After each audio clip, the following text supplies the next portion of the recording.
there was this one morning where I walked into the bathroom and I was standing in my underwear brushing my teeth in front of the mirror.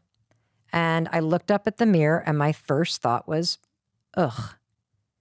I noticed that my jowls were starting to look like saddlebags on a pack horse at the Grand Canyon. And I had like these crazy lines by my eyes, and my neck was really like kind of saggy, and one boob was hanging lower than the other, and my gray hair was coming in. And as soon as I started kind of critiquing my thoughts or my looks and appearance, then my mind, Rich, started going, fuck, I didn't get that email back to that person, and I got that presentation I need to do, and my God, did that speech just cancel again? What the fuck am I going to do? And then I look down and the dog needs to be walked, and then I think, I got a Zoom call in 9 minutes. Like, I got to get my shit. And before I knew it, my whole mood was low. I felt overwhelmed. I had taken myself down mentally. I just wanted somebody to walk in and be like, Mel, it's going to be okay. Like, you got this, girl. Like, it's lift your head up. You can handle this. I don't know what came over me, Rich. This is pathetic. But standing there in my underwear in front of my bathroom sink, I raised my hand and high-fived my reflection. And I cracked a smile because it's so fucking corny. I even thought of that guy, Stuart Smiley from the SNL skits. Remember that? I'm nice, I'm kind, people like me. Went on with my day. That was it. Snapped a photo, though. No, not that one. Oh, not that one. Not the first time. And then I kept doing it. I did it probably for a week or two. And here's the weird thing about it. I started when I woke up after doing this high-five your own reflection in the mirror thing. I actually started to feel like I was looking forward to it. And here's why. You know, I've spent a lifetime, just like you, standing in front of the mirror. And what I realize now is that when I'm standing in front of a mirror, I'm either critiquing or picking myself apart, or I'm ignoring myself. And when you start to high-five your own reflection, it starts to build a partnership within you, with yourself. When you walk into the bathroom and you see your reflection and you've been greeting it, it's like seeing another person. It's the strangest thing. You start to realize how often you fucking ignore or destroy yourself when you see yourself or beat yourself up. And here's what's also crazy. You have a lifetime positive association with high-fiving other people. Sure. As a runner, as a racer, you have gotten so many high fives, Rich. What does a high five say to you when somebody gives you one? You feel seen, you feel appreciated, you feel energized by it, and it's an exchange of energy. It's not the same, and you talk about this in the book, it's not the same as like self-talk because there's a participation involved in it. There's like a communion aspect to it. Yeah. And, you know, if you think about it, you're so good at celebrating, seeing, and cheering for other people in your life.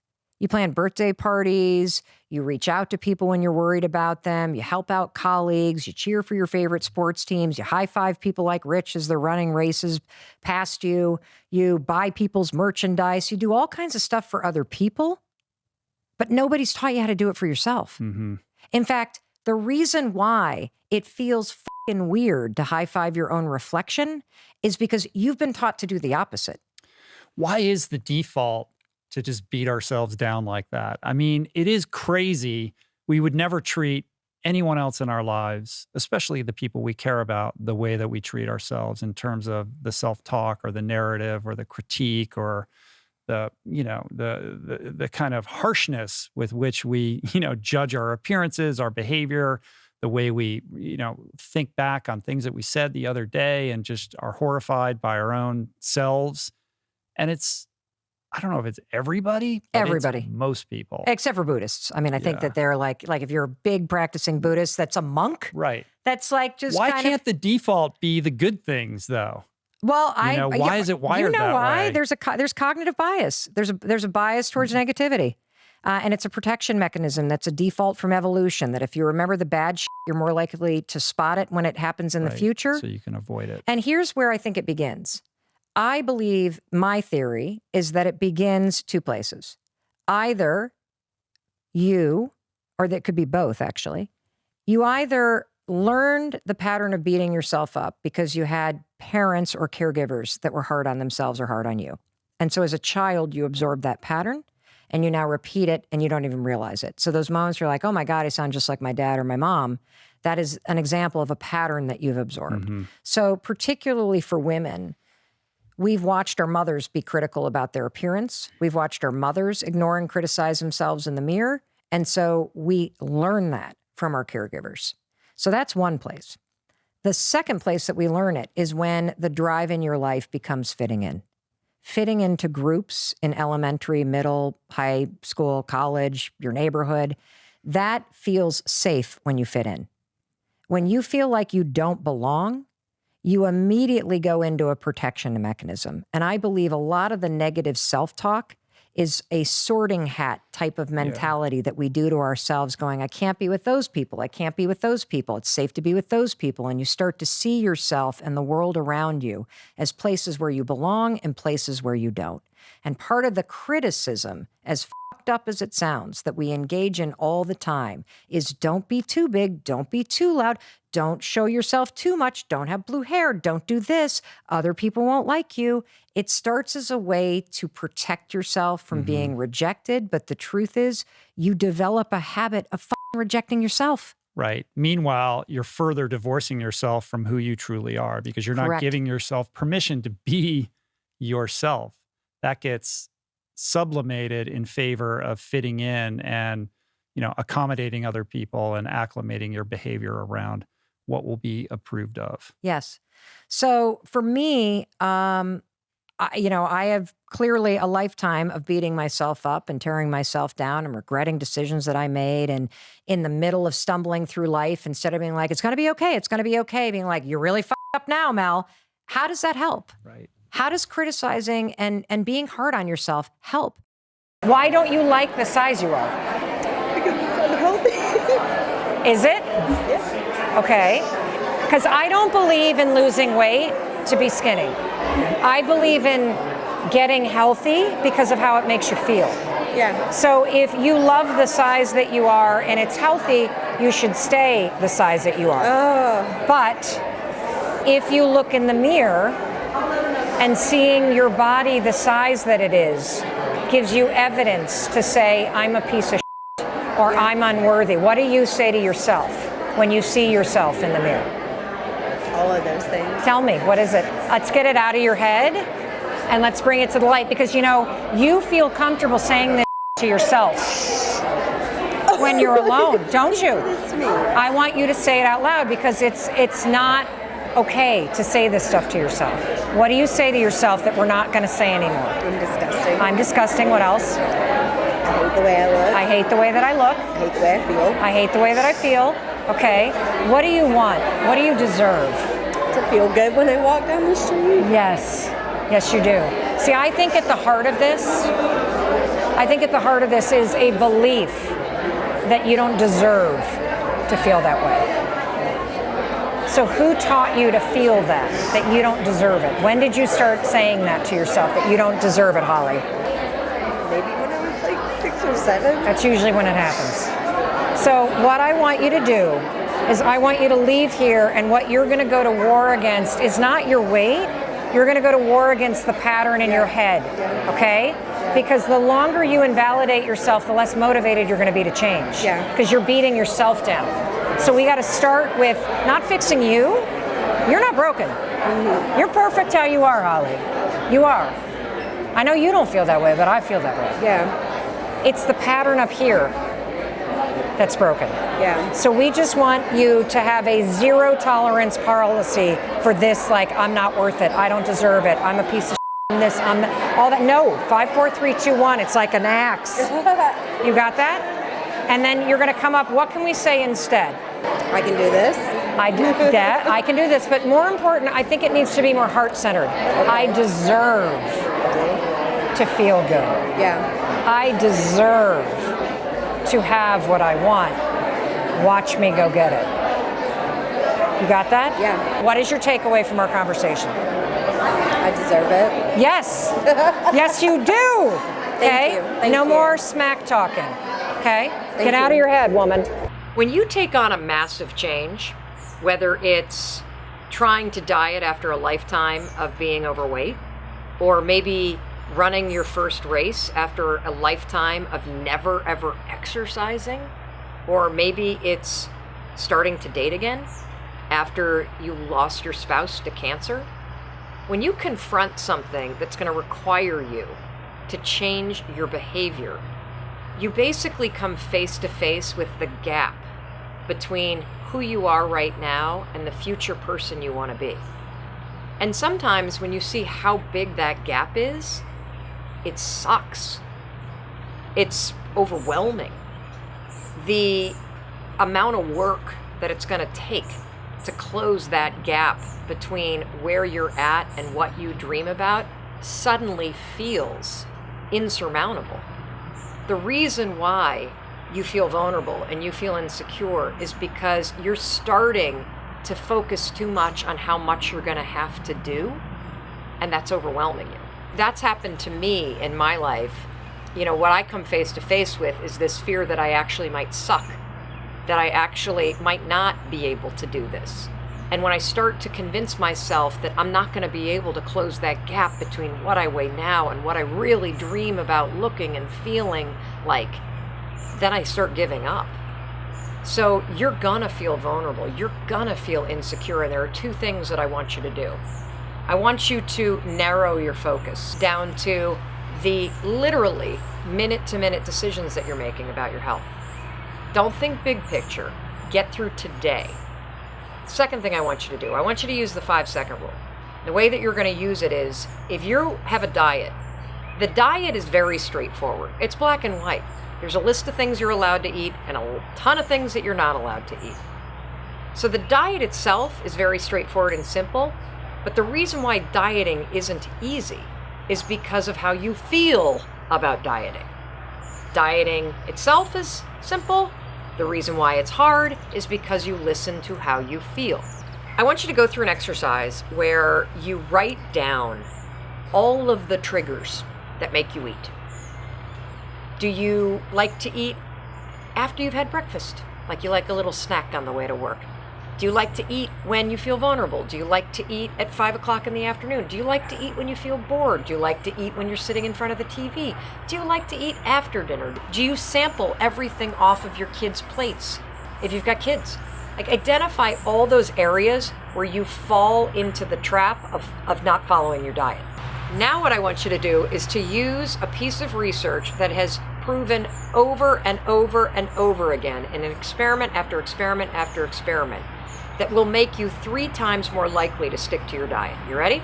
It's called if-then planning. So I had you make a list of all those places where you're probably going to cheat, right? Where you start to feel a certain way, you feel defeated, you feel tired, you feel bored, you feel pissed off at your boss. You're not really thinking, so you're shoving food in your mouth.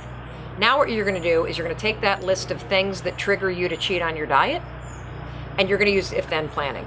And how it works is this.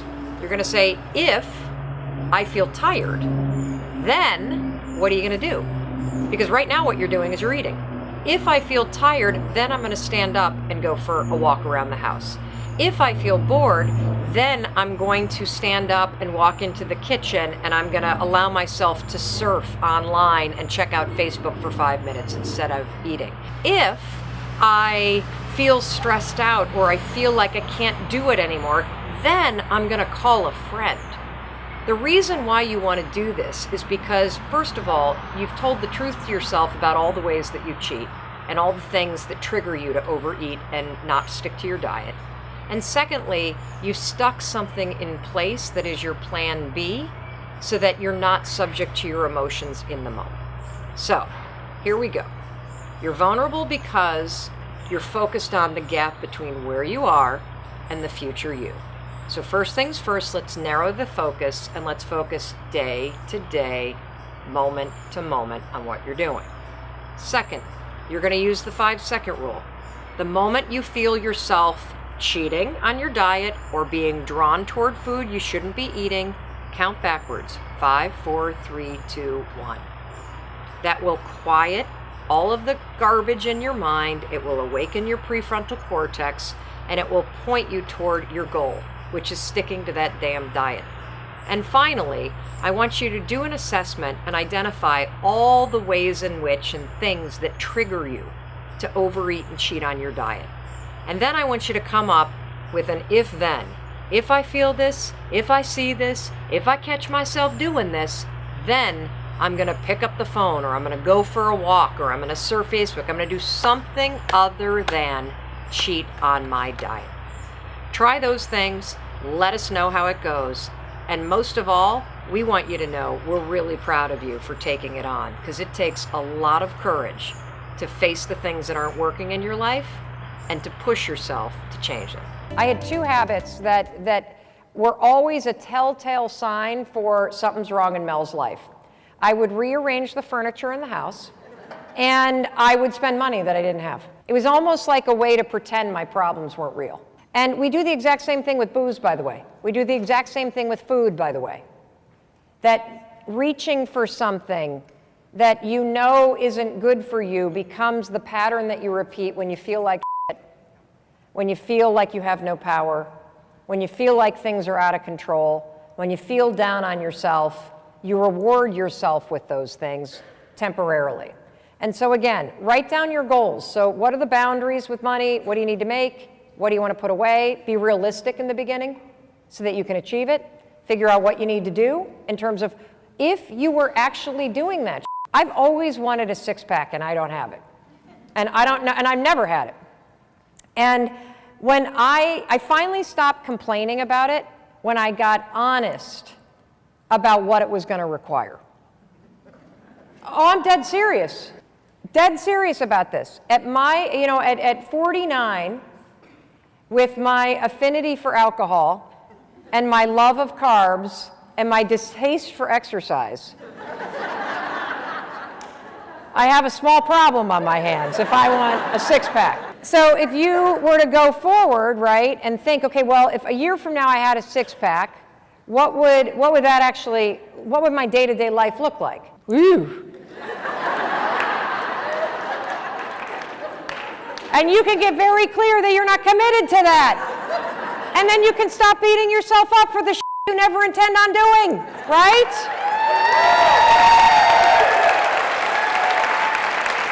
So, what I realized is I can spend 4 minutes a day in a hotel room or in my bedroom doing planks, and my arms look great, and everybody else will think the rest of my body's in shape. And we're good. We're good. Yes. It worked like a charm. So you might want to get honest with yourself. Like, instead of doing this bullshit, I want to be a millionaire, I want to do this. Do you really? Because you can make it happen. You actually can. Look at all the idiots that are making money. You can make money. But you're going to have to roll the clock forward just a year and say, okay, if I'm able to put $1,000 a month against my debt, I'm able to make X amount of dollars a month, I'm able to put X amount of dollars in savings, what do I need to be doing a year from now to make that happen? And what are those habits that are there a year from now that I don't have right now? And then roll yourself back to this moment, just like I explained with exercise. Do I actually not want to have a Manhattan tonight? Nope. Did I want to go to the gym today? Nope. Am I willing to not eat what I ate for breakfast? Nope.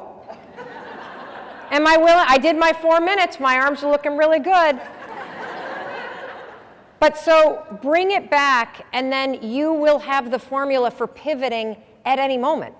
You time travel forward a year. You investigate the patterns that you have that are giving you the result that you want, and then you back your ass up to right here, right now. And you decide, am I willing to do this now? If I'm willing, then 5, 4, 3, 2, 1 through all the bullshit excuses that are going to be there when you're trying to override your operating system. That's how you do it.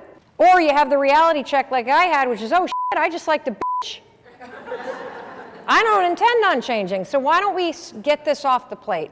And let's focus on the things that I am actually committed to. So what I know about all of us, I was super stuck. The one thing that really marks that time was a ton of self-loathing and feeling worthless and shame and kind of all those really dark emotions. If you are somebody, which you are, that is smart, that is able to identify the things that you need to do, and you consistently don't do them, then there is an underlying story that you have about yourself that keeps playing out.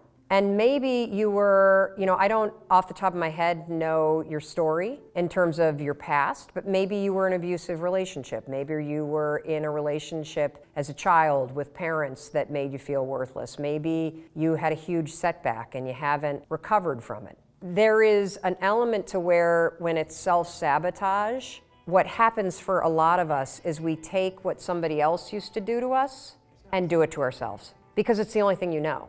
So were you in like an abusive relationship? For real? Was it physical abuse, sexual abuse? That can actually be worse. The issue for you is those tapes. And the issue for you is that the thinking that you're worthless and that you're stupid and that you're not good enough and that you can't do anything right, that it got so ingrained by some as screwed up as it sounds, if that's all that you've ever heard, it becomes the thing that you repeat, very much like learning a language. So if you think about the fact that as a kid, if you are in a household that speaks a certain language, let's say they're speaking Russian, you pick it up and then you don't even realize it, but you parrot it back, and when you're not thinking about it or when you get super tired, even if you've spoken English for 20 years, you might say something in Russian.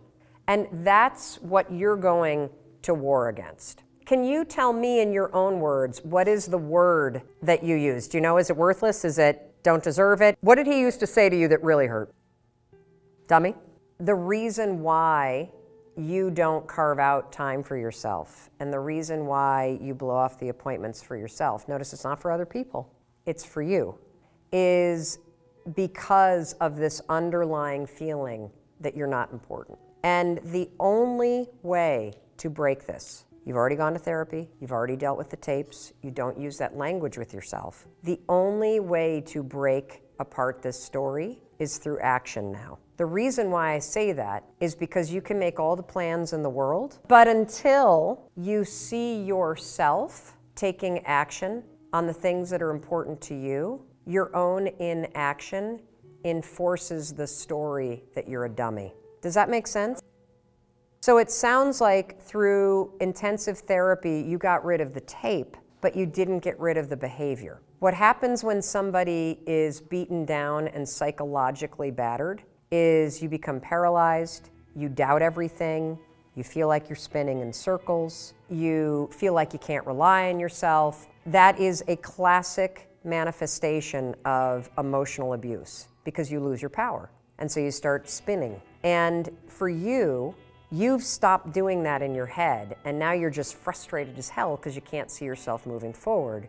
You're physically doing it in your life. So here's what I would like you to do. Let's pick one area where you feel stuck and where you know what you need to do. And what does that mean?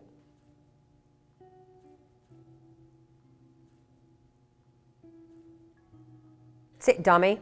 Do you see this? I'm going to keep pointing it out because you've adopted the self-criticism. This is what I want you to do. I want you to run just for 1 week. That's it. I just want you every day for 1 week to push yourself, no matter how you're feeling, no matter how stupid you think it is, no matter how you now start feeling resigned that it's not going to work. I want you every single day to either watch something about SEO or put up one project, because I need for you to start to break the cycle of spinning in place, and I need for you to see yourself starting to inch forward. It's critical because you now need physical evidence that you can push yourself forward because you can't even hear how critical you are of yourself. I don't think there's anybody in your life but you that's saying it. Then the person that you're in a relationship with, could you ask that person to also police the way you talk to yourself? And what that means is when he points it out, you can't kill him. The reason why I'm telling you to ask somebody else to coach you when it comes to how you talk to yourself or how you talk to others is because you can't hear it. I can't hear my tone.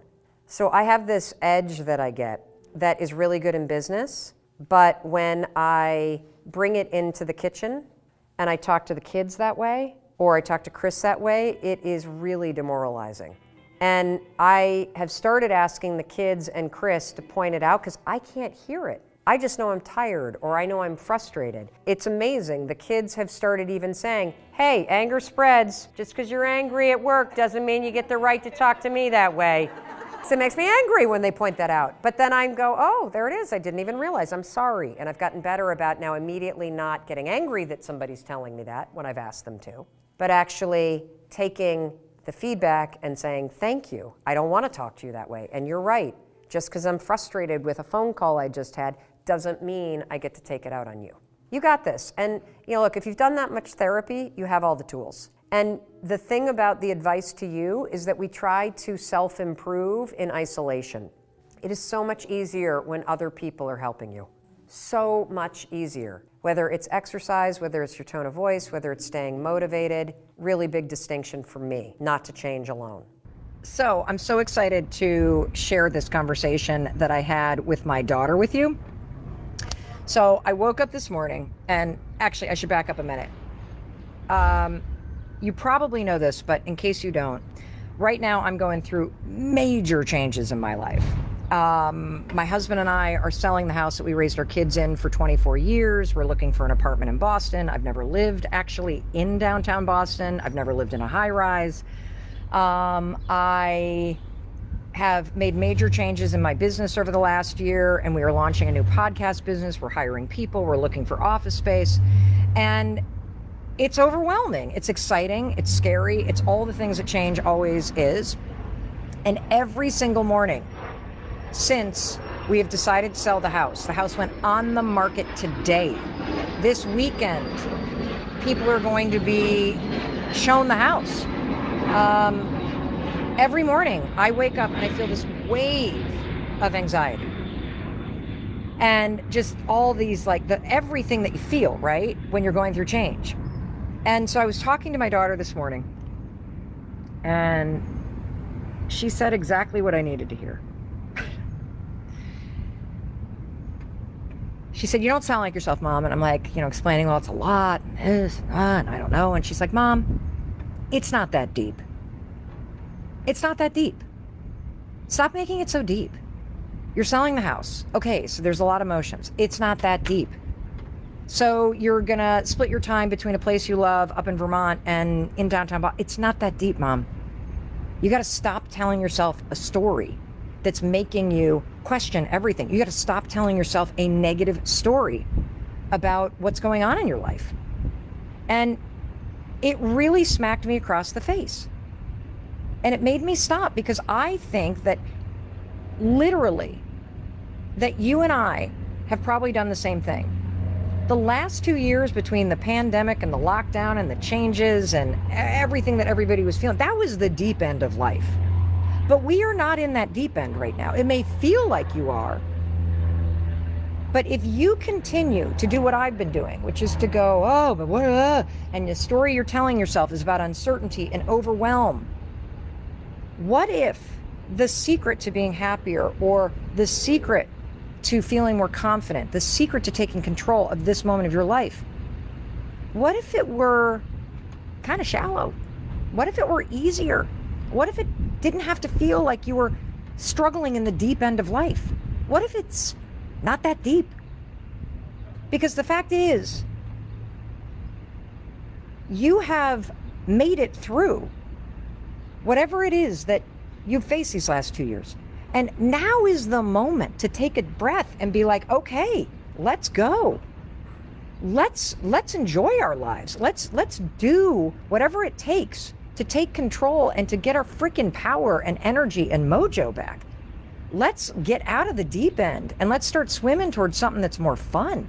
Hey, it's Mel Robbins. I'll get you right back to that video. But first, you got to know I have a 3-part free training program. It's called The Reset. Seriously, it's free. I coach you. Amazing. If you're tired of having self-doubt hold you back, let Mel Robbins inspire and empower you. There's a workbook. It's incredible. The Reset. Write down this URL or hit pause and jump in because the link is in the caption below. All right, you in? Good. I can't wait to see you in The Reset. And now, back to the video.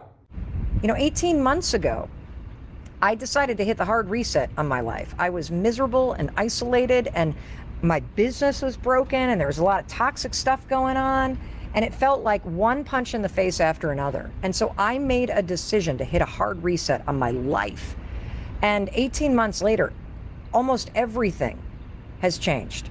I'm launching a brand new business. I've rid out everything that was toxic or frustrating about my work and my personal life, my own habits. I am selling the house that we raised our kids in and shaking things up. We're getting office space. We're expanding. Like, it's exciting and awesome and scary. And it's not that deep. And that reset was extraordinary. And I want you to hit the reset in your life, in your career. I want you to pull over and slow things down and swim toward the shallow end where shit is fun. I want you to hit the reset button and get the clarity and the confidence and the courage that you deserve so that you can pivot your life in a fun and an easier and a more fulfilling new direction, because that's what you deserve. It's not that deep. In fact, it is more simple than you think. How do you get past competing with your old self? That's where I'm at.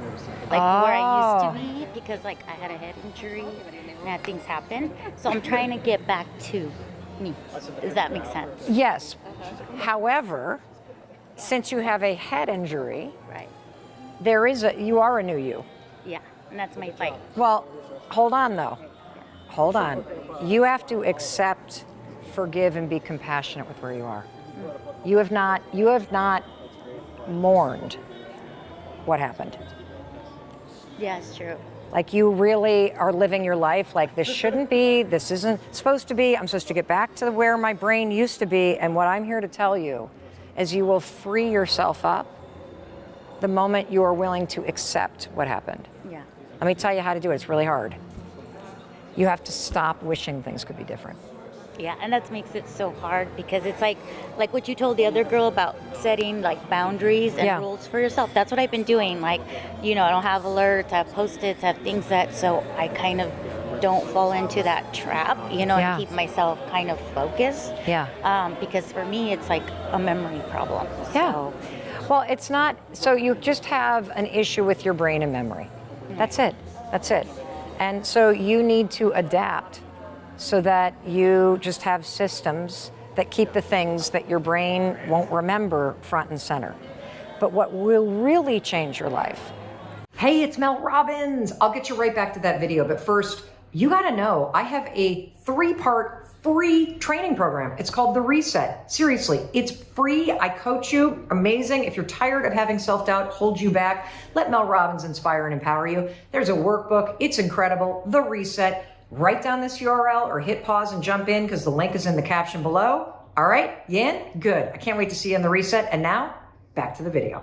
But what will really change your life is if you can get to a place where you can see or believe that someday you will understand why this is a blessing. Someday you will understand why this it happened. just doesn't feel that way. No, it doesn't. And one of the Yeah. reasons why it doesn't feel that way is because you're constantly telling yourself it shouldn't be this way. Right. Well, I'm trying to get back to. I'm You're trying to not- get back to me. But You know what I mean? you are right here. You are you with a brain that has trouble remembering. Right. That'd be like me saying, I'd like to go back to the pre-menopause. No. It's not happening. Yeah. Exactly. And so, please work on this mental space of saying to yourself, I want you to stop wishing things could be different. Doesn't mean that you deserve this.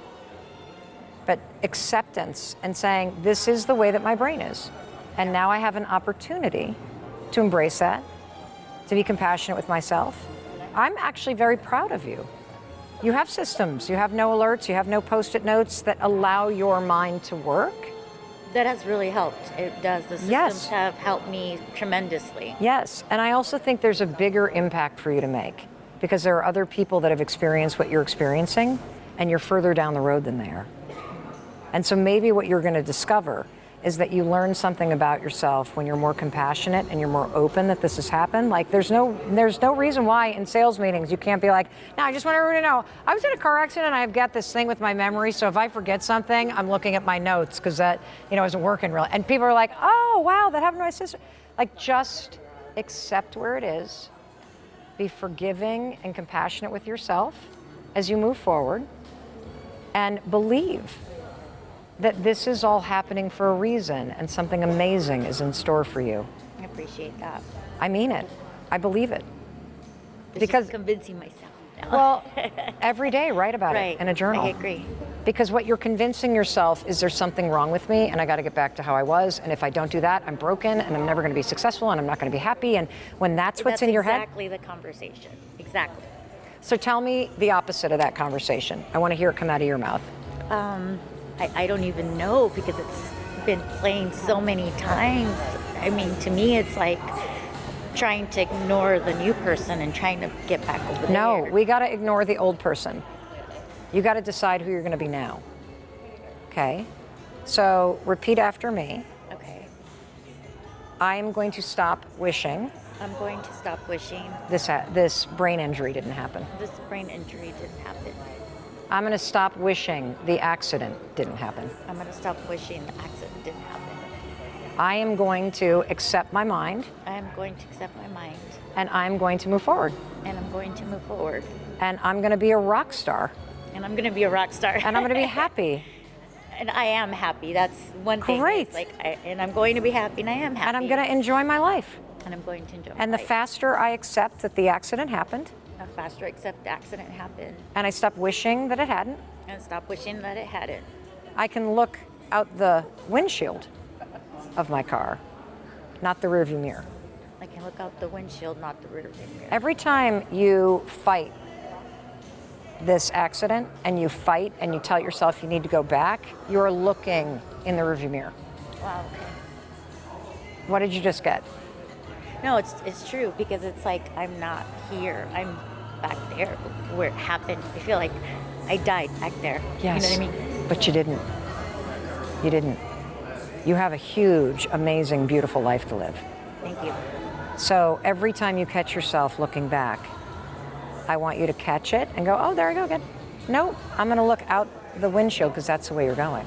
I'm going to look at the road ahead because that's the road that you're going to travel. And I'm going to be damned if I'm not happy and successful and having fun, with or without my Post-it notes and my memory. You're Yeah, still. Post-its everywhere. See, here's the thing: you didn't die. You survived because you were meant to. And if you survived, it's because you're supposed to be here. And I do believe that. great, then prove it. Then prove it. Okay. Prove it by being happy. Prove it by looking ahead. Okay?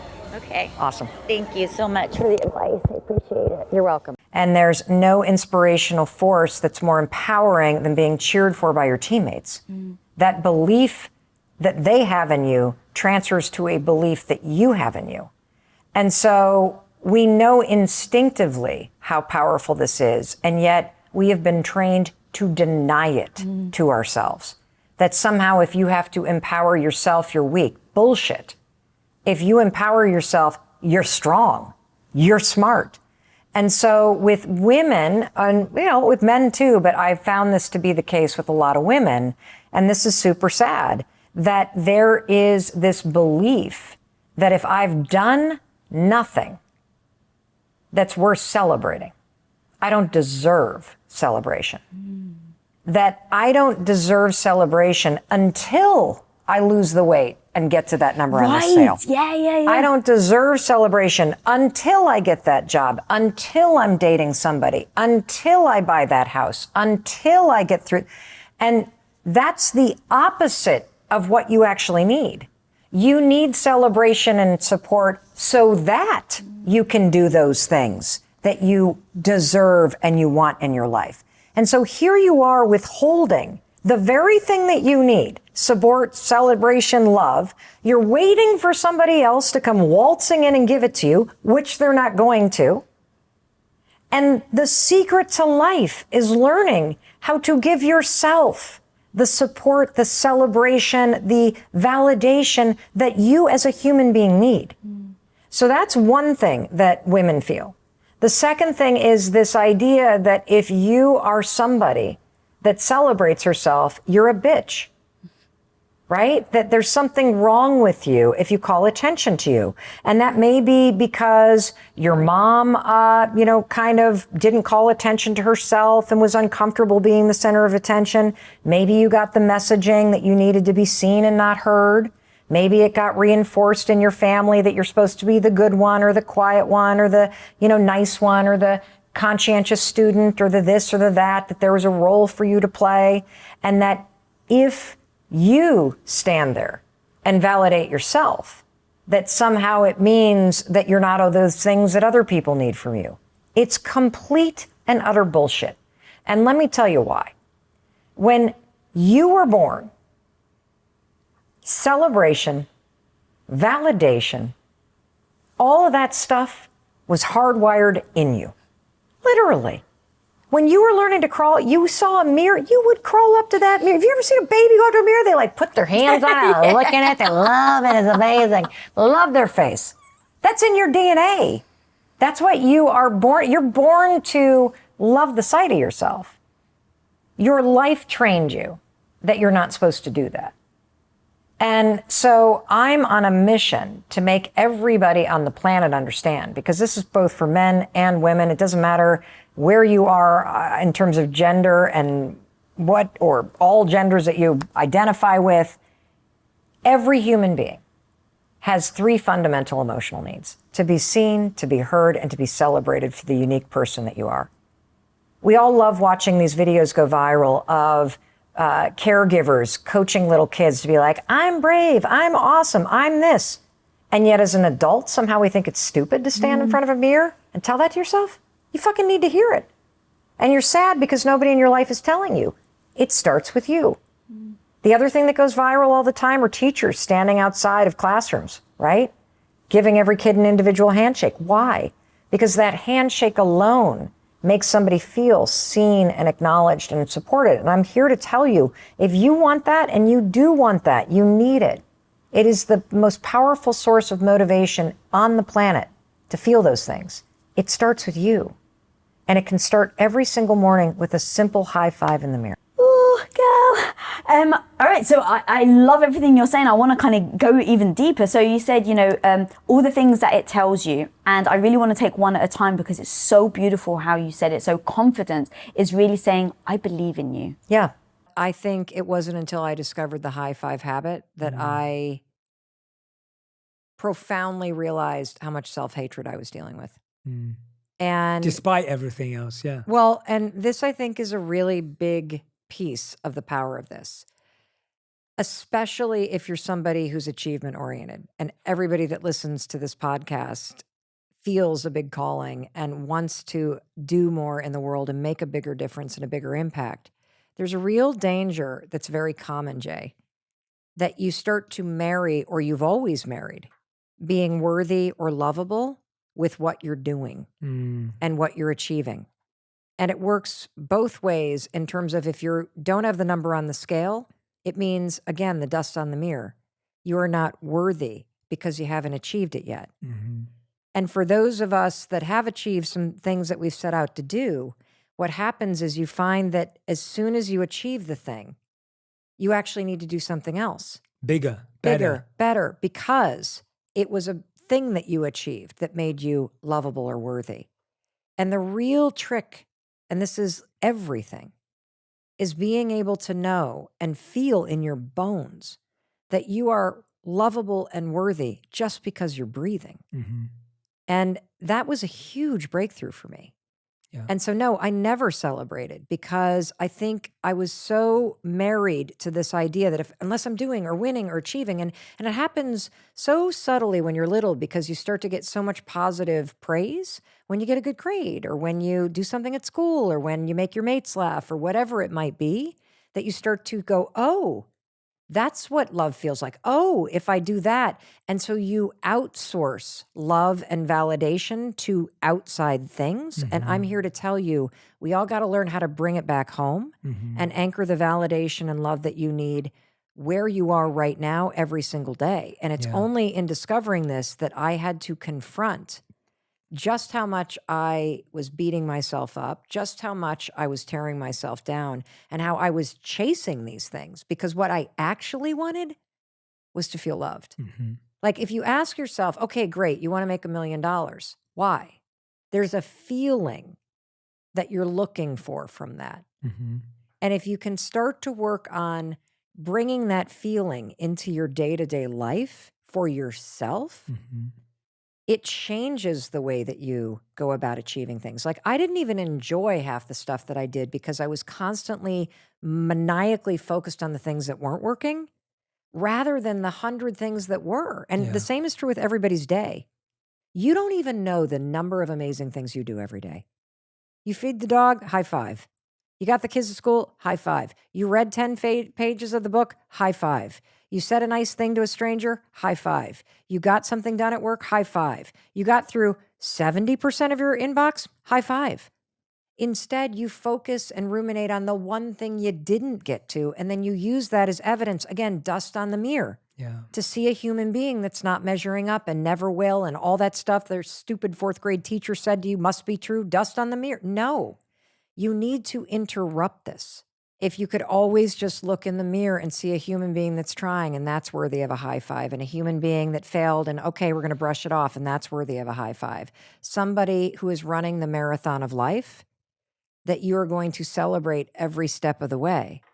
And, you know, I also want to take this and flip this in the opposite, because I think this is where people really get mucked up. This happened in my own marriage. And it's only a recent discovery between Chris and I. And that is that we had the opposite thing happen, Jay.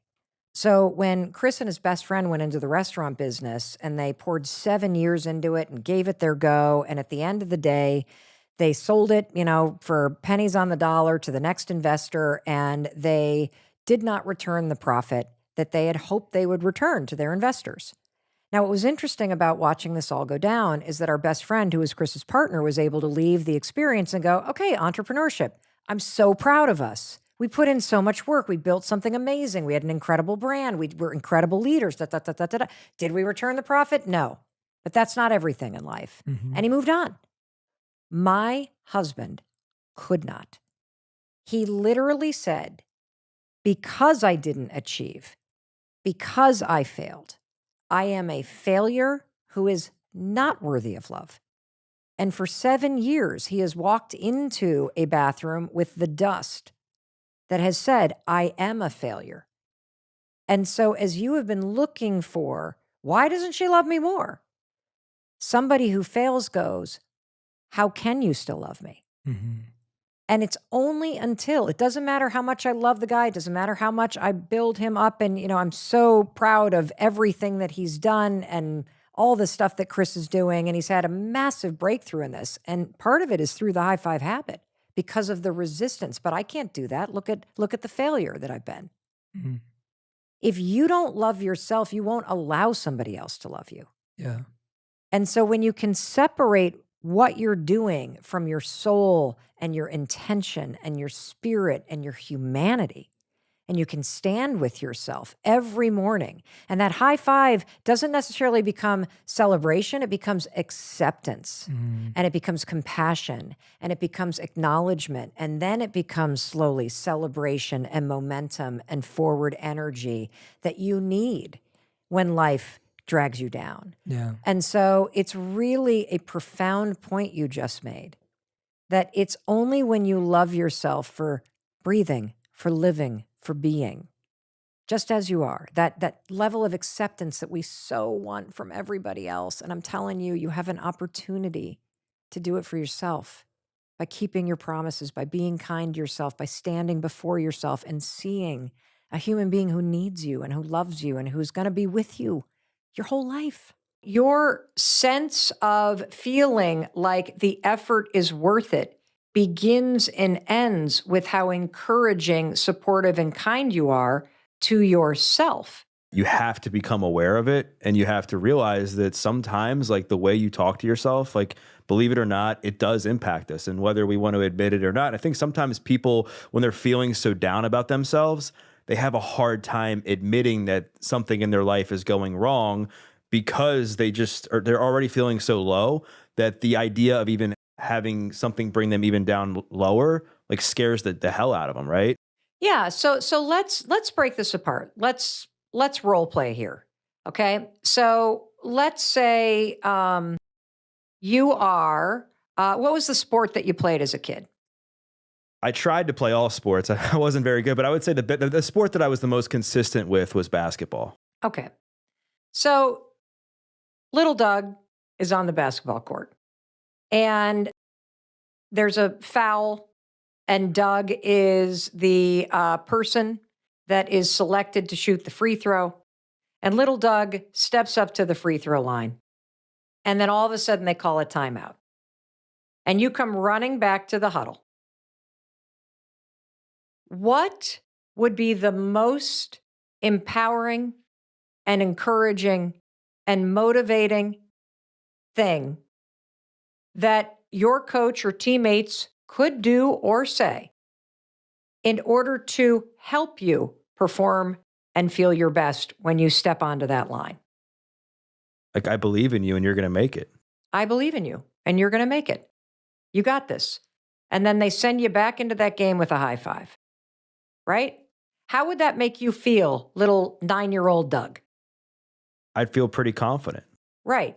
Now, how would little 9-year-old Doug feel if when you came back to that huddle and you're about to go do this free throw, that your teammates are like, oh, him? He's a piece of shit. He screws everything up. Are you kidding me? What? What? Oh my God. Well, he shouldn't be the one that does. How would that make little Doug feel? It would probably obviously make me feel like I'm not going to make the shot, so why even bother? Correct. What you say to yourself matters. Right. And we understand that from a common sense perspective. But somewhere along the line, we have all stopped saying, you're going to make it. You got this. And we've started saying, you're a piece of shit. You're not good enough. Why even bother? And when you send yourself into a conversation, into a presentation, into even typing up an email, when you start your day by saying, I look terrible, I screwed up again yesterday, I hate my life, that's not going to motivate you to change it. And so your sense of feeling like the effort is worth it begins and ends with how encouraging, supportive, and kind you are to yourself. And, we can also take this little role play exercise and go, well, let's say you miss the shot and you come back to the sideline again. What could your coach say, or what would you want your coach to say to help you get your head back in the game and to brush off the mistake that you just made? Like, you did your best, Doug. You'll get him next time. Like, get back in there. And I have a feeling you're going to be a positive contribution to the team. Yeah, that's right. Shake it off. You did Shake your it off. best. You're going to do it next time. This is how you win some, you lose some. Let's go. Now I need you to win some, right? I believe in you. I think one of the role plays that we could maybe go into that I think is pretty common with people is that they acknowledge that they maybe have to start talking to themselves better. But whatever they start to say that's positive, there's this cognitive dissonance because they just don't believe it. Right. How do you get somebody who for the last 10 to 15 years has just been completely destroying themselves self-talk wise, begin to build some consistency with that, so now that becomes a new habit that they're talking to themselves in a more positive way and they actually believe it instead of just saying it? This is a phenomenal and really smart question. If you have been trashing yourself for 10 years, you do have a cognitive dissonance. You don't even hear it anymore. Right. Because that negative, you're a piece of shit, you're not good enough, you screw everything up, first began as something you said. Then it became a belief. Your brain started to align with the belief, and it starts to become your identity. I always screw things up. And I want you to hear me loud and clear. If you are on social media and you ever go to the Discover page on Instagram or on TikTok or on any platform, that social media platform has put together a mosaic of content that aligns with everything that you consume in your feed. That social media platform on the Discover page has assembled a world on social media that looks just like the stuff you're always looking at. Your brain works exactly the same way. One of the reasons why it is so important for you to identify how often you are trashing yourself or being pessimistic or you are being negative in your attitude and unkind to yourself is because as long as you think and speak that shit, the Discover page of your mind presents a world that matches to that negative dialogue. So that's why this is critical. The second thing that you need to do, because you're unconscious to it, right, is there are two things that are going to work, because just trying to speak kindly often doesn't work because you have so trained your mind that you think you're not good enough, that saying, I'm good enough doesn't work because your brain literally looks at you like, who are you talking to? Like, because I can't be you. So there's two things that will help you based on the research. The first one is journaling exercises, because there is something that happens when you create a new habit where every single morning before you look at that social media, you open up a blank page. And the way that I journal is very simple. I always start by writing down 5 things that I want. And I just let them flow through me. What are 5 things that I really want? And it might be something small. It might be that, I want a really cool new pair of sneakers. It might be something big. I really want to feel happy. It might be something that is a feeling like, this pandemic has kicked the shit out of everybody. I am not immune from the feeling of burnout or the feeling of languishing, the feeling of disconnection even from self that we can all feel when you're isolated for this long and you're remote for this long and you're stressed out for this long. And so allowing yourself to write down 5 things that you want. I want to feel like myself again. It allows the things that you desire to flow through the self-doubt and through the negativity and through all the crap that buries it and pushes it down, and it allows it to come to the surface. And the writing it down is important because your mind is paying attention. That Discover page that your mind creates pays attention to what you say is important. And if you begin a new habit of just starting your day with a blank piece of paper and writing down 5 things that you want, every day. It can be the same things every day. It can be different things every day. You just allow yourself to do this. You will start to build the skill of being connected to what you desire. You will start to develop a skill of tuning out the self-doubt and tuning into what you want. And this is really important because your brain is paying attention, and it doesn't require you to talk to yourself. It just write it on a piece of paper. The next thing that you're going to do, step 2, is write down why you want these things. Because if you have a negative dialogue, Doug, you have for decades talked yourself out of the things that you want. You have filled your heart and your soul and your mind with all the reasons why it's never going to happen. And so by starting every day with a new habit, write down 5 things that you want and then write down why you want these things. You are developing a skill of listening to what you want instead of listening to the self-doubt. That's step 1. That's one thing that you can do to fight decades of negative self-talk. The second thing that you can do is every morning after you brush your teeth, add a high five in the mirror to your reflection to your morning routine.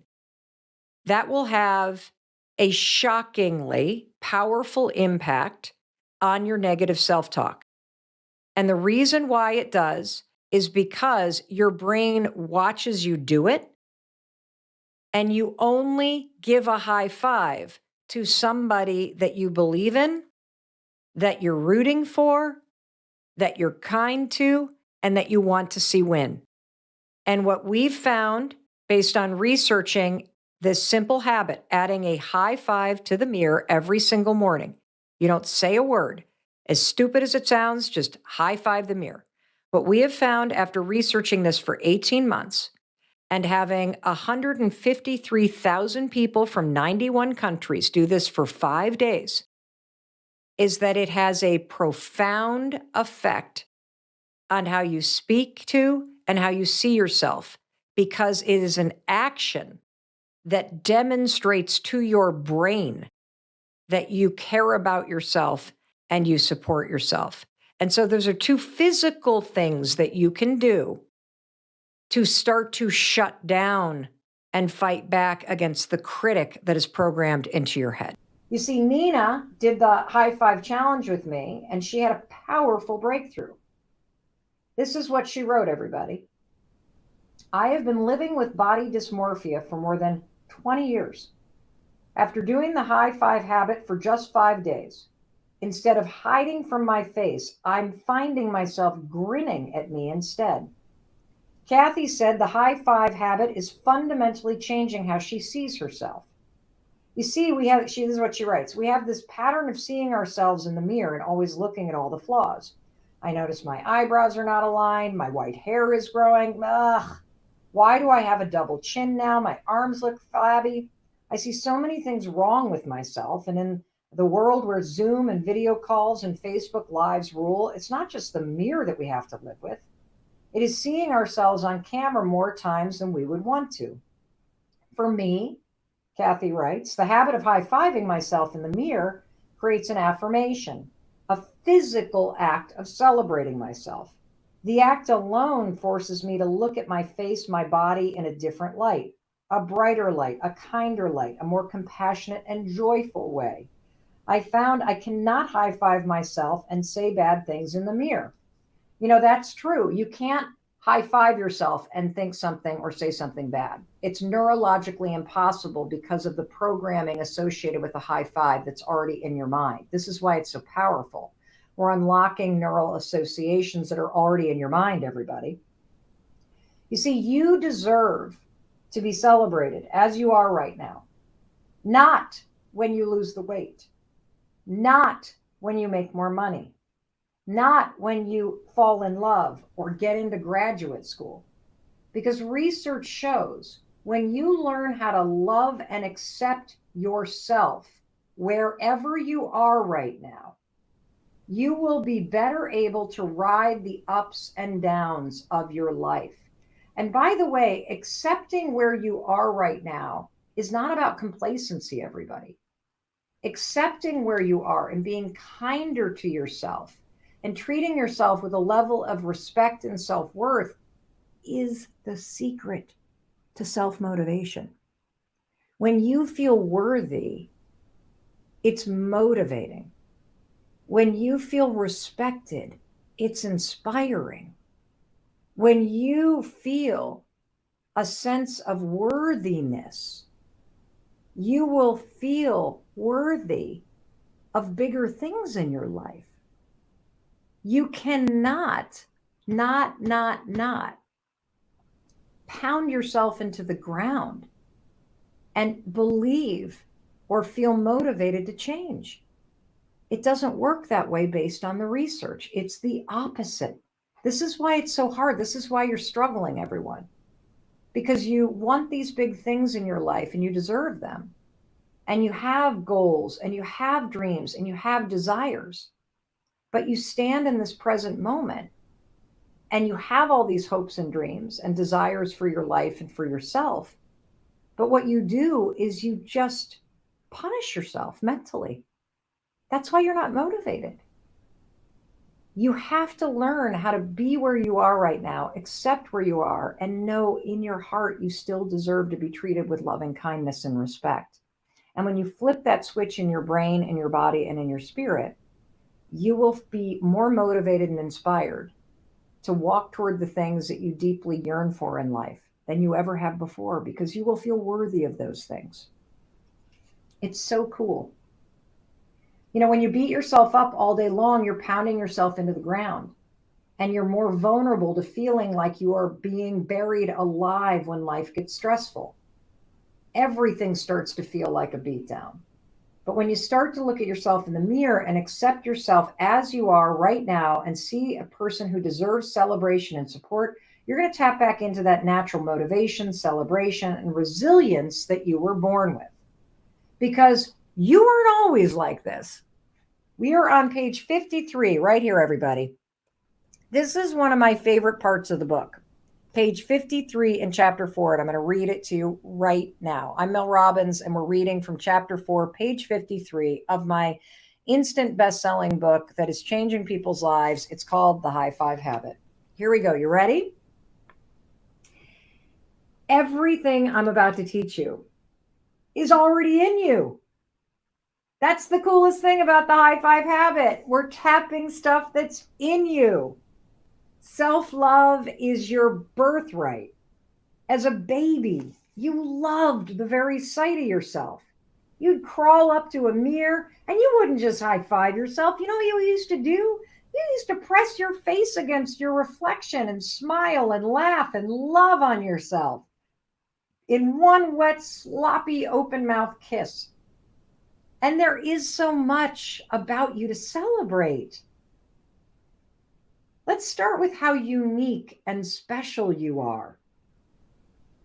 Your DNA sequence, your fingerprints, your voice, the patterns of your iris, every one of these things is entirely unique and yours alone.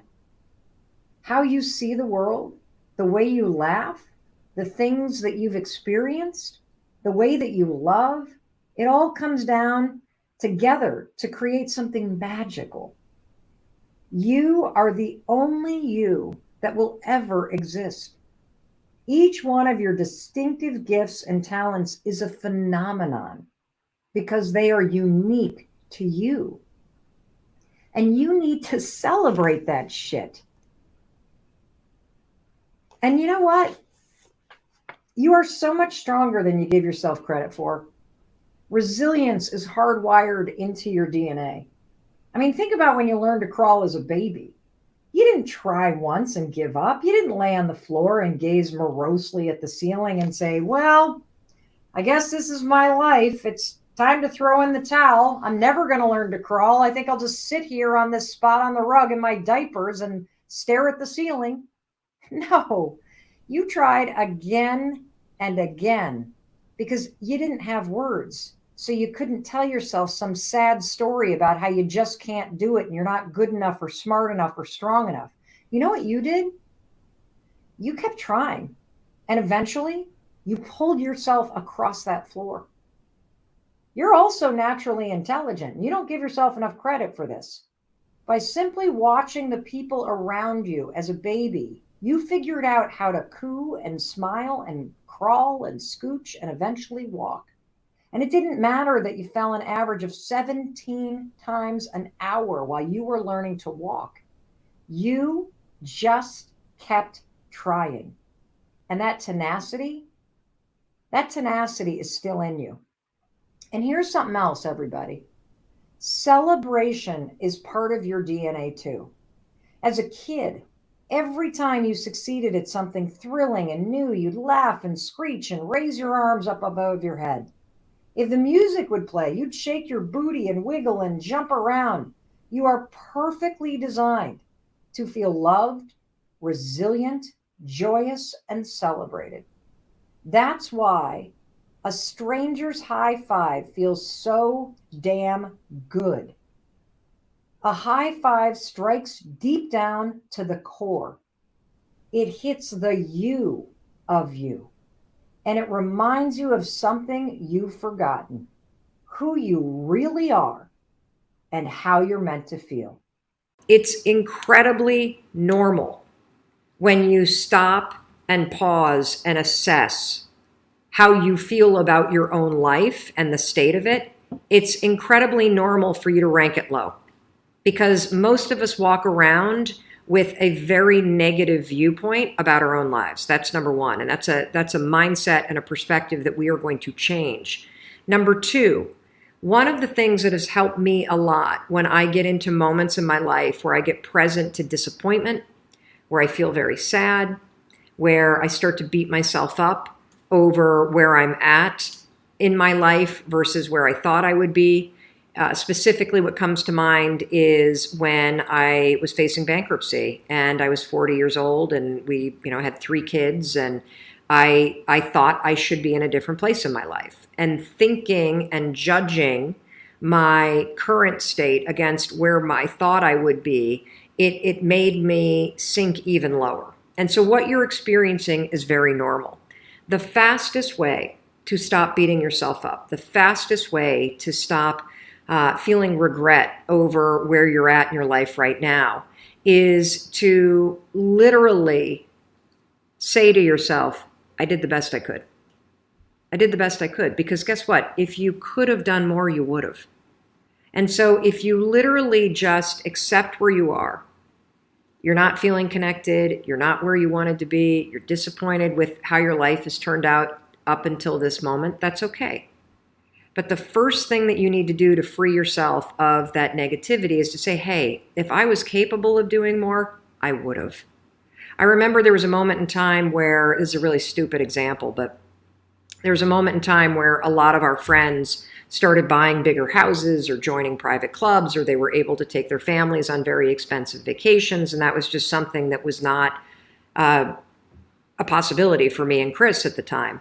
And I remember spending years beating myself up, years comparing myself to the people that had nicer clothes, nicer cars, nicer watches, nicer vacations. And it wasn't until I said to myself, well, if I could have afforded those things, I would have bought them, maybe. If I could have afforded to join the club, I might have. I couldn't afford to do it. And there's a massive amount of freedom that comes when you just stop beating yourself up and you acknowledge that if you could have changed it sooner, you would have. But here's what's cool. Once you say that, now you can change it now. And that's what this program's about.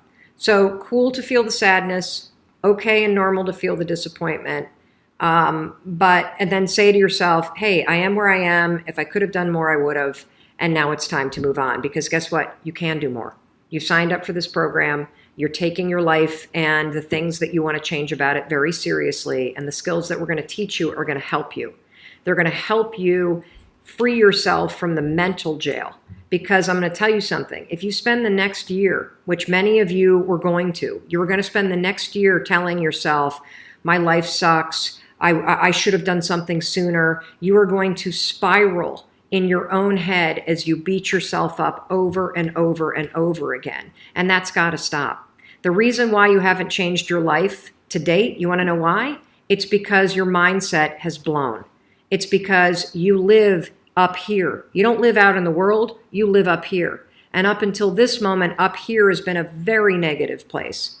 And I guarantee you, if you were to put your own thoughts in someone else's mind, you know what you would say to me? Well, there's no way in hell Mary would lose that weight if she thought the things that I thought, because I'm constantly saying to myself, I'm not good enough, I'm not this, I'm not capable, I should have done it last year, why didn't I do this sooner? The more you think like that, the more stuck you're going to stay. And so that's why it's critical to acknowledge that the reason why you haven't changed sooner and the reason why your life is in the state that it's in is because of how you think. How you think is stopping you from taking action. You're convinced that you're not good enough. You're convinced that it's too late. You're convinced that other people are going to judge you. And I'm here to tell you it's total baloney. Hey, Kim. Hi, how are you? I'm great. So my question just has to do with this COVID-19 epidemic or pandemic has heightened my sense that I'm not where I should be in life. And I think I coined a term in my head. It's the green grass trifecta. The grass is greener in the past, the grass should be greener now, and the grass might be better in the future, or it should be. So that's the way I'm feeling. I feel like that the constant rumination over this is just causing me to get into that funk. And, I have a schedule and I put those best practices forward to try to make myself feel great every day. So can you describe for me, what is it that you are ruminating about that makes you feel like that you're stuck in this green grass trifecta, as you call it? Well, I just, everyone has started to lose their jobs. I know that intellectually, I know that due to the pandemic, it does not discriminate against any sector of the economy. I mean, I just read an article that even healthcare workers, physicians' assistants for like elective surgery, for example, and some doctors are being furloughed or losing their jobs. So I know it affects everyone. But just the idea that I could be on shaky ground and possibly lose my job if the company tries, wants to make cutbacks, and it's mind-boggling to me that these companies have such a short runway of 1 month, and then the entire economy goes to hell. And so I know that it really may leave no person behind in terms of those effects. And so I wish I wasn't on such shaky ground, and that bothers. So let me ask you a question though. So is the worrying that you're doing and the ruminating mostly about losing your job, or are you beating yourself up and punishing yourself in other ways too? It's about that, but I guess I am beating myself up and punishing myself for like not amassing massive amounts of wealth, so that if I did lose my job, I just say, okay, well, who cares? I'm going to, Bermuda and, whatever. So that bothers me. Are you push the pandemic or whatever the heck it's called aside, okay? Are you where you thought you would be in life by now? No, I think, I went through the recession in 2008, which I would like make steps forward and take 3 steps back. So I would undertake a project to like improve my life and get, where I wanted to go. And then something seemed to always happen, economically, or just, I have some big loss in my life. And so it's the same thing here. I was starting to move forward and I had a really good plan for where I wanted to be like a year from now. And I was implementing that plan and I had really great traction on that. And then boom, this thing happened. So okay. We are again. Okay. So here's the opportunity for you. The opportunity for you is to not make the pandemic personal, because the thing that will kill your ass is here we go again. When you start to buy into a narrative that there is a negative pattern in your life where you get fucked over, that just becomes louder and louder and louder. And what you're having right now is a crisis in your own resignation. And you're seeing the pandemic as a gigantic reason for why it's never now going to work out. And so what I want you to use this moment in time for is I want you to use this moment in time to start to truly win the battle with your own resignation. Because I used to have a story, and sometimes it crops up when I get really pissed off about things. I used to have the story that I'm like the bad news bears. I'm like that little sports team that everybody underestimates, and I never have the right equipment, and I barely win by the seat of my pants. And then everybody underestimates me, and I never get the recognition that I deserve. And why the hell does things have to be so fucking hard for me? And I'll tell you something. I thought I won that battle because I started to have some success. I've been working on my mindset. I've made a bazillion changes in my life. This is all when the 5-second rule book started to kick in. My speaking career takes off. I feel the momentum. Hell, I got a daytime syndicated talk show. I thought, holy shit, I have won the lottery. And all of a sudden, talk show's canceled. My book contract is canceled. Every single speech I have this year, but for one, is canceled. And I feel like I have been kicked back all the way to square one again. And every time I look on social media, everybody's a life coach and an expert in anxiety. And I'm like, what the fuck? You're a movie star. Get out of my lane. You know, like, when is it going to be my turn? You know, and this is coming from a person with millions of followers. And the reason why it surfaces up in a time like this is because I feel vulnerable. I feel insignificant. I feel scared. I feel powerless. And so that old story starts to bubble up again because it's familiar. And so the opportunity for me and for you is to use this pandemic to extinguish that shit. Because I'll tell you something, you are sitting in a house, you have a job, you have your health, you are a lucky son of a gun. And if you can get that shit out of your mind, you have the ability to use this moment of time to do what you need to do so that when we come out of this in search of a hug and some vitamin D, you are ready to sprint toward that thing. You have used this moment of time to think about, wow, all these goals that I have, the world's going to be a little bit different, which creates way more opportunity for people that are positive and that are strategic. But if you and I allow our own rumination and our own bullshit story about the past to sabotage you right now and to take you down a dark tunnel, you will not only waste all of this time, but you will emerge from this moment with more evidence for why it's going to be harder than ever. And I'm telling you right now, if you can get positive, if you can say, bullshit, this is happening for a reason. And you know what? I am going to use this time to make my plan better. I'm going to use this time to think about the things that I wasn't thinking about. I'm going to use this time to think about the opportunities that may be waiting for me. And every time something pops into your mind like, fuck, what if I lose my job? I don't have the savings. This house isn't as big as I wanted it to be. Shit, shit, shit, shit, shit. You're going off course. You are allowing things into your mind that, first of all, you don't need to worry about right now because it hasn't happened. Well, I even texted a friend of mine earlier and I was catastrophizing, and I'm not really a catastrophizer. Why are you doing it? Why? I said, what if I need to go to a homeless shelter and the homeless shelters are overrun or the government cuts funding to the homeless shelter? So why are you doing this? I don't know. I guess I was searching for having a plan B and a plan C. I think it's something deeper. I think you're seeking reassurance. I think you feel extremely vulnerable right now.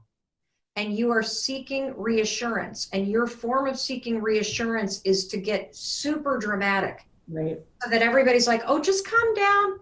Calm down. How old were you when you started doing that? I'm really not, as a habit, a catastrophizer. But I did, as a young person, to get like my father to swoop in and comfort me or help me, I used to have to get very loud about it. So I crashed my car in freshman year of college, and it was a purpose experience, and it took him days to call me. And then I said, Dad, and I had to cry and get louder. This is what's happening. This is it right here. This is the pattern that's repeating right here. You feel vulnerable. You want somebody to come in and rescue you because life feels fucking hard right now. And catastrophizing is a way to get people to reassure you. I know more about anxiety than most people on the planet because I struggled with it for 25 years. And I also used it to manipulate the hell out of people. Not interesting what you say about that. That's an interesting take. I've heard you say that, that people with anxiety, they just get other people to fix their problems. Yeah. That makes a lot of sense. And it allows you to get out of having to do the work that scares you. Right. And what scares you right now is putting your head down because you had a plan and your plan was starting to work, and now having to readjust the plan. Me too.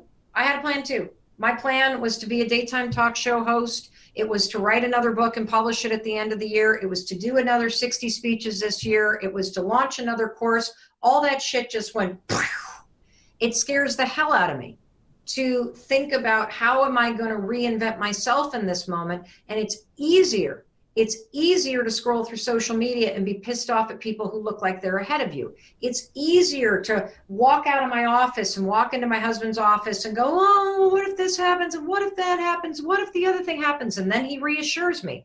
All of which wastes fucking time and energy. You have something you want to do. What is it? Well, I wanted to move to Colorado, and Fabulous. and I was making headway on that. Fabulous. No one's talking, no more interviews, no more hiring, no more anything. Well, so what? You can't go anywhere anyway right now. Right. And so when this is over, guess what? Real estate prices are going to be awfully low. There are going to be a lot of places to rent. Right. There'll be plenty of things that you can figure out. If you lose your job, you could easily be unemployed in Massachusetts or in Colorado. So there is nothing preventing you from moving to Colorado except for getting in your car and going when you can. Nothing has changed. You are just nervous because the plan that you had changed. Right. You can still get somewhere else. Life just told you it wasn't going to work that way. And so life is testing you. How bad do you want it? Badly. There you go. Then stop bitching about it. Stop texting your friends. Stop worrying about losing your job and start figuring out where the hell are you going to move exactly in Colorado, and what are the companies you want to be targeting, and who can you be networking with online, and what kinds of things can you be doing in terms of stalking those folks in their comments and getting to know them online and doing all kinds of stuff to tee yourself up so that when this ends, you're ready to go. That's true. I should deepen my plan at this point. It was working well just on the surface, like, oh, apply for this. These people would call me back and so on and so forth. But now I probably have to dig deeper. Yeah, you do. We all do, because this is not something that's happening to you personally. Look, we didn't choose for this to happen, but you get to choose how you show up to it. Right. And this is an opportunity for a huge breakthrough for you, because you strike me as somebody who is very resigned and somebody who doesn't believe that shit's going to work out for her. I know it, and the truth is, if I go back historically, it has always worked out.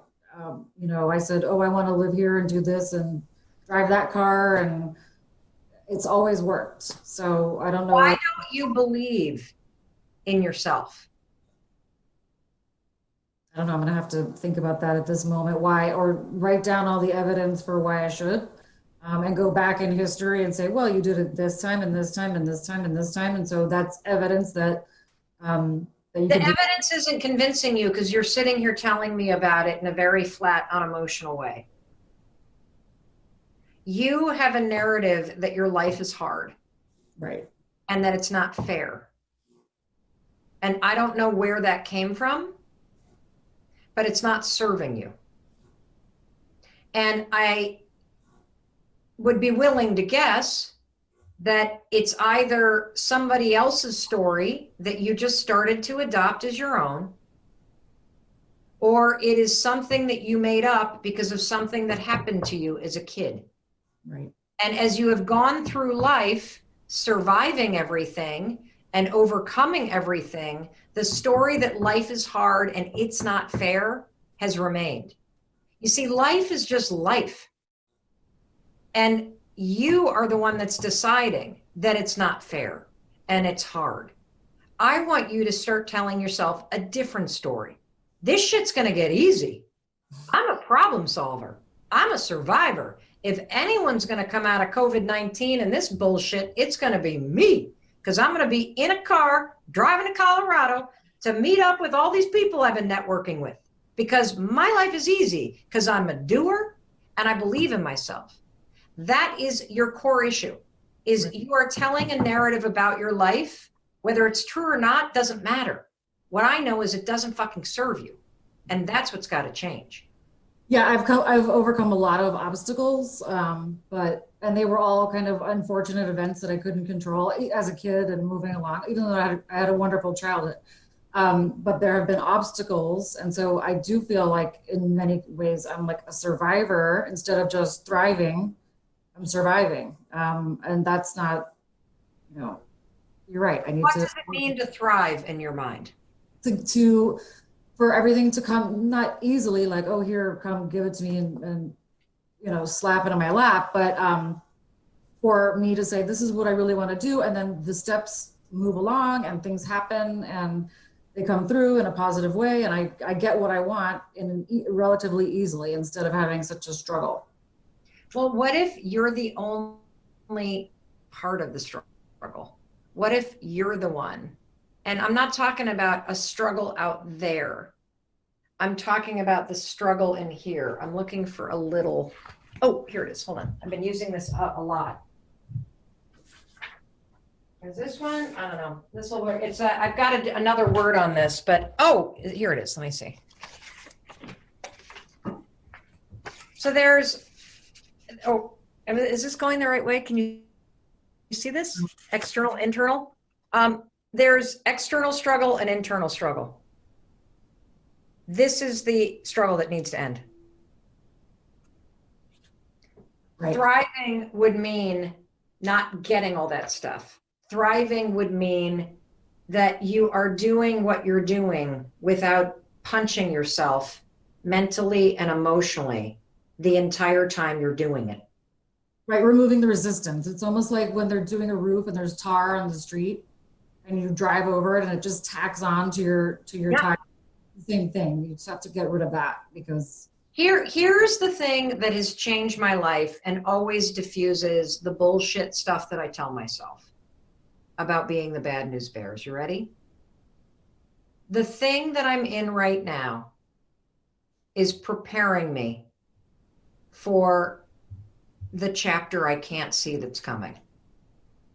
And when I look at my life that way, I don't see anything as a failure. Yeah, of course, I just told you a story that my talk show got canceled and my book got canceled and my speeches got canceled. That's just what happened. I can either tell myself a story that all that shit got canceled because I'm a fucking loser, or I can tell myself a different story, which is all that stuff got canceled because it was supposed to.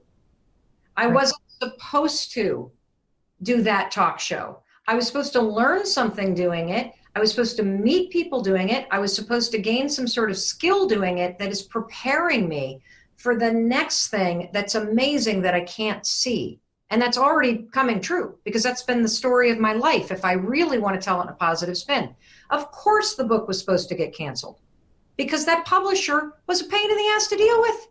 And I was a year late in delivering a manuscript. I wonder why, because I wasn't all that inspired to write it. So it prepared me for never doing a deal again that didn't quite feel right. Thank God it got canceled. And speeches getting canceled, it's now blowing my mind. Of course I lost a shitload of revenue, but you know what? It's making me think about the fact that the whole world has changed and there's so much opportunity in doing training and events virtually. And now, like, how can I problem solve in that? And so there is something in what's happening in the struggle that is meant for you. And when you flip it into a faith that is preparing you for something, and the biggest possible thing that you're supposed to learn is how not to suffer internally and how not to struggle internally. And when I say suffer and struggle, I don't mean the daily bullshit and the emotions that rise and fall. That happens to all of us. Of course, you see something on Instagram or social media and it triggers you and it makes you feel inferior. Let it last for 10 seconds and then keep going because you have a faith and a bigger belief that something amazing is coming. And this mental battle that you got to learn how to win, you're not going to get the reward that you're supposed to get until you learn how to stop struggling and how to stop adding all of that tar that you talk about. 100%. And what's that? Is it 100%? And that's why I was saying about going back and if I just journaled it or something and I said, look, this is what got me to where I am now, and I could see every step of the way, then writing that down would get it in my head, which will get it into my heart. That yes, you can do that, and that is one thing to start to do to reprogram the story you tell about your life. The second thing is a tolerance policy for allowing that shit to stay there. And I would use the 5-second rule, count down backwards to yourself. The moment you start getting one of those negative thoughts, I do not do this anymore. I am going to live in a mindset that things are unfolding and I don't even know how or what or why yet. I just know I'm not allowed to struggle anymore. I'm supposed to remind myself that I survived this stuff and it's time to start thriving and being patient and trusting through this instead of being so about it all. That's how I am. I need to stop. You know why I know? Because it's how I am. And if I let myself get stuck up here, I become this tense ball of frustration. And the second I start to feel that in my body, that is an old fucking story. Get it out of here. I do not believe that anymore. I believe that if I do the work and if I keep in a space in my head and in my mind and my body, that this is unfolding in a way that I cannot see, but it is preparing me for something amazing that's coming. You stay in that space of gratitude, you stay in that space of faith, you stay in that space, and you will win every single time. So I guess my question is, what would you tell Mel in 2007, 2006, 2005, and how would that 5-second rule, how do you think that would have changed things for you? That is a great question, Lauren. Nobody has ever asked me that question. So, is there something big that's happening in your life that you're worried you're going to screw up? Everything is big for me. I'm fortunate enough to own 2 salons. Congratulations. Thank you. I have a wonderful marriage. And by the way, hold on a second. Can we just stop right there? I'm fortunate enough to own 2 salons. Does anybody have a guess where I'm going? You work hard. You made that happen. And so I want to draw a distinction, everybody, with gratitude, okay? Really important. You need to hear me, okay? Because I have a feeling what the issue is. You're not going to like this. I'm ready for it. Okay, good. I know you are. That's why I'm going to go here. When you say, I'm fortunate enough, you just gave your power away. And gratitude is a wonderful thing to be able to ground you in the moment and to amplify all these positive experiences. But I want you to be very careful to give away the power of what you've created through your actions and your hard work and the fact that you show up every frickin' day and you are riding the wave called entrepreneurship and life, and you are making that happen. So you are not fortunate enough. You have done the work to have 2 amazing businesses. You got that? Okay, good. Because I think the issue is self-worth. I think that's your issue. That you don't feel worthy of the things that you have created. And so you relate to the things that you've created like it's luck and like it could be taken away. Is that hitting home? Oh, yeah. So what do you want to say about that? I receive that. Okay. I think, I mean, if I can just be human for a second, I think we all maybe struggle with a little bit of that. Am I worthy of the things that I've achieved, right? Or like that imposter syndrome, like I'm just playing a salon owner, I'm not actually this salon owner, right? But yes, thank you for that. I resonate with that for sure. And so here's the biggest thing I want you all to take away from this, and I mean this. The fear that things could change, the fear that this is not going to continue to be successful, that's normal, and it's a big thing. But if you allow yourself to focus on this big, scary thing, you will literally lose sight of the power of all the little things. Getting the little things right is everything. So getting out of bed, moving your body, checking your attitude before you walk into your business so you don't bring any negativity in with you. The way that you greet your spouse and your kids when you walk in the door at the end of the day. The stuff you put in your mouth. The person that you listen to in your head. Get out of here, Tina, right? You focus on all those little things all day long, everybody. And the big things take care of themselves. You know how to do this. And so we want to make it more complicated than it is, everybody. It's not. When you get the little things right every day, it shows your brain and your nervous system, your mind, body, and spirit that you care about yourself It shows you that you can rely on yourself, and it creates its own form of momentum. And I see a lot of you crying, and I know why. Because you're not actually getting the little things right. You've given up on yourself because you've gotten so focused on everybody else and taking care of everybody, all these big problems. And we have to bring it back to the basics. And so what I would have told myself when things started to feel scary is I would have said, bitch, you gotta get out of bed. You gotta stop barking about what Chris is doing. And you gotta cheer for the man. You got to stop griping in your mind and letting your own negative voice come in. And you got to fight to get the little things right. And what's coming up for you? Is that the question? What's coming up for me? Yeah, because I just saw you. Man, I appreciate the little things. I think that's the focus for me. And I also know that we have big plans, big changes, big things that we want to do, creating a national brand. Amazing. Elevating the industry, right? Excellence in the industry, creating a voice for stylists, for artists. But it's is that dream real? I don't know. You tell me. I want it to be. Okay, prove it. Yeah. And how do you make a big dream come true, everybody? So this is amazing. You're going to use this whole body of research called behavioral activation therapy, which is literally a fancy pants way to say, act like the person that has built a national brand. Now.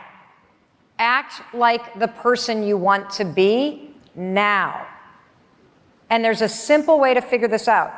Take out a piece of paper, draw a line in the middle of it. Describe the person that you want to be. So a person with a big national brand doing what they do every day? They get up early. Yep. All the time. They center themselves, right? They create objectives for the day. They affirm their self-worth, affirm their goals. They start out, with a nutritious meal, activity, going deep into work, and that's all before the family even wakes up, right? So Correct. that's the person I want to be. Yes. How many people want to be that person? Yeah, we're like, oh my God, that's the right person. Yeah, ha, ha, ha, ha, ha. And then the alarm rings. And the voice in your head starts barking. And the weight in your body hits. And you feel so far away in your comfy bed from that huge dream that you have. And we all know this feeling, because this is what we all feel every single morning. It is the pull, everybody, of what you're meant to do. And I'm going to warn you, your dreams don't die, they haunt you unless you're taking action toward them. They do not leave you. You have been dreaming about the same shit since you were little. It's not going anywhere. It keeps getting more painful because you can just and you see other people doing it, they're not even as nice as you. That pull is trying to get you to wake up and pay attention. Stop sleepwalking through your life. There's something more important than being comfortable in that bed. It is tapping into the power in you to serve, to create something that blows your mind. And so, yes, that's true. And so there's a couple other things I'm going to tell you. Give yourself a 5-year timeline. Because the things that y'all would take on, if you knew it was going to take 5 to 10 years, it would be bigger than what you're taking on now. And that also kind of relieves the pressure, because some days you're going to wake up and have this amazing morning, and some days the kids are going to, and the dog's going to be barfing on the floor, and you're literally, it's not going to work. And so it is a long game. And the other thing that I'm going to tell all of you that want to expand, because how many of you want to expand your businesses or grow a bigger brand or do all this stuff? You have to hire somebody before you're ready. You have to replace yourself.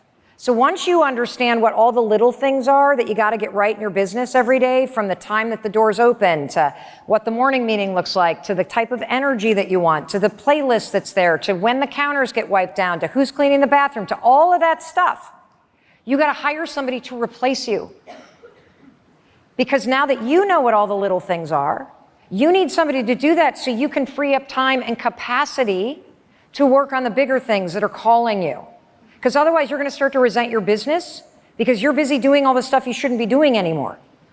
And that's keeping you from being able to focus on the bigger things. This was me for a long time in our business. That I was so busy kind of running around and doing all this stuff that I wasn't able to focus on the bigger thing. You got this. You got this. I love you. All right, who's next? Hey, it's Mel. Thank you so much for checking this video out. And if you like this one, I have a feeling you're going to like this one too. I'll see you there.